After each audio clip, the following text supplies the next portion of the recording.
Which among the following phylum is having the characteristic of body with meshwork of cells, internal cavities lined with food filtering flagellated cells, and indirect development? The answer is option C, Porifera. Phylum Porifera is commonly known as sponges, and they do have a simple body structure made up of network of cells rather than distinct tissues and organs. And the body of sponges contain many pores and canals with flagellated cells called the canocytes, that is the collar cells, that help filter the food particles from water.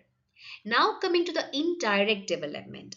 So indirect development in sponges refers to the life cycle of sponges, where the organism passes through a larval stage before becoming an adult.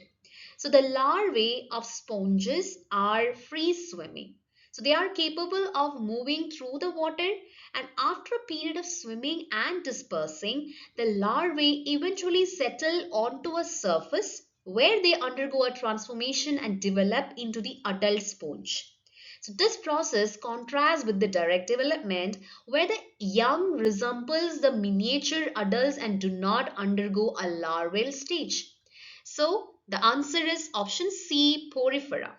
Whereas coming to rest of the options, it is Protozoa. They are single-celled organisms.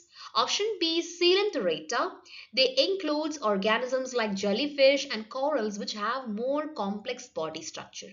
Coming to option D, Mollusca. It includes animals like snails, clams and squids which have well-developed organs and do not exhibit the same characteristics.